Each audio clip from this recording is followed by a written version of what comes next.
Jungkook বাবা সাবধানে যাও, পড়ে যাবা। এক্সকিউজ মি ম্যাম, আপনি কি আমাকে কিছু বললেন? নো থ্যাঙ্কস আঙ্কেল, আপনাকে না, আমার মাম্মি আমাকে বলছে, বুঝছেন? আমার নাম জাংকুক। ও মাই গড, তোমার নামও জাংকুক? আমার নামও জাংকুক। বাবা জাংকুক, তুমি একটু সাইডে যাও, আমি আঙ্কেলের সাথে একটু কথা বলি। ওকে মাম্মি, কথা বলো। কেমন আছো জিয়ন সাহেব? আমি আর্মি। এই তো ভালো আছি, তাই তো বলি যে বেবির নাম জাংকুক কেন? তোমাকে পাওয়া হয়নি তো, তাই তোমার নামে আমার সন্তানের নাম রেখেছি আর তাকে যত্ন করে বেড়ে তুলে। বাই দ্য ওয়ে, বেবি কিন্তু আমার মতোই দেখতে হয়েছে আর্মি, তোমার মতোই তো হওয়ার কথা ছিল।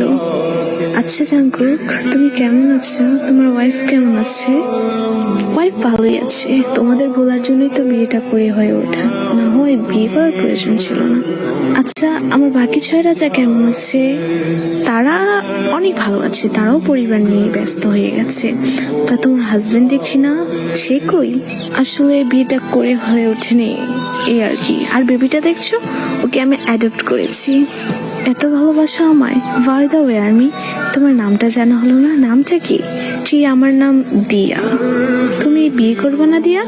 আমার আর বিয়ে করে হয়ে উঠবে না, কারণ জাংকুকিকে বড় করতে করতেই জীবনটা পার হয়ে যাবে। এক মিনিট মাম্মি, তুমি যে বাবার পিকটা দেখাইছো, ওই পিকটা আর এই আঙ্কেল তো সেম একরকম, তাহলে এটাই আমার বাবা? আমি তোমার ড্যাডি। তুমি আমার আর মাম্মির কাছে চলে এসেছো daddy, thank you so much. আসিনি বাবা, তবে তুমি লেখাপড়া করে অনেক বড় হও, একদিন তোমাদের কাছে আমি সত্যিই ফিরে আসবো। জিয়ন সাহেব, আপনি চলে যান, না হয় কুকি কান্না করবে খুব।